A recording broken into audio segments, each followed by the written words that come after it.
नमस्कार दोस्तों, जय श्री राम, जय गौ माता। आज हम पलायन करके कयारी गांव से भुज की ओर जा रहे हैं। वो तकरीबन 150 किलोमीटर जितनी दूरी होगी।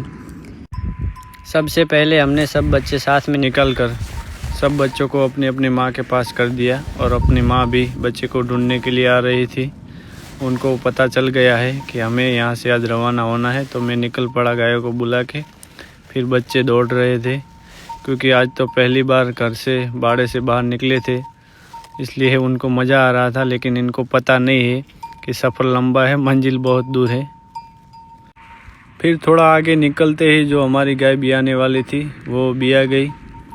फिर एक बच्चा थोड़ा बीमार पड़ गया था, तो उसको थोड़ी मैंने दवाई दे दी क्योंकि उनको चलने में दिक्कत ना हो। बीमार बछड़ा 15 दिन नहीं चल सकता। फिर मैंने जो गाय हमारी बियाई थी उस बछड़े को दूध पिलाकर रवाना कर दिया। गायों फिर अपने बच्चे को वापस लेने आ गई क्योंकि उनको ऐसा था कि हमारे बच्चे पीछे रह जाएंगे। तो हमारी गाय अभी भी आई थी, उसका बच्चा चल नहीं पा रहा था क्योंकि झाड़ू जंगल बहुत था।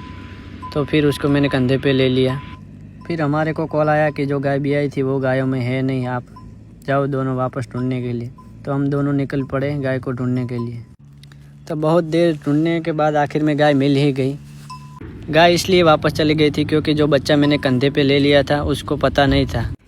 बाद में मैं गाय को लेकर चला आया गायों में, तो आगे ही चारा तैयार था गायों के लिए क्योंकि जंगल में खाने के लिए कुछ है नहीं।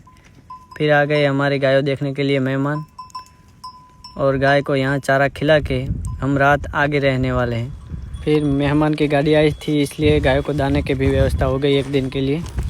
फिर हम दाना खिला के बुल को और गायों को, हमारे पास सामान बहुत था इसलिए हम आगे भेजने जा रहे हैं क्योंकि हमें आगे रात रहना है, यहाँ नहीं रहना है। चारा खिलाया था वहाँ क्योंकि वहाँ तालाब नज़दीक है, इसलिए वहाँ ठंडी बहुत पड़ेगी।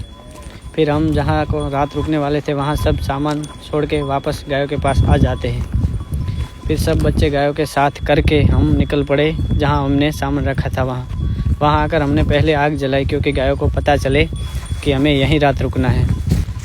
फिर हमने चेक किया कि बच्चे सब आराम से बैठे हुए हैं, अब कोई चिंता है नहीं। सब गाय अपने अपने बच्चे लेकर बैठ गई है आराम से। तो फिर हमने खाना खाने के लिए गाय का दूध निकाला। दूध निकालने के बाद हमने रोटी सब ने बांट ली। हमारे को जहाँ सोना था वो पथारी रेडी हमने कर दी। फिर मैंने 4 बजे उठकर सब गाय और बच्चे चेक कर लिए।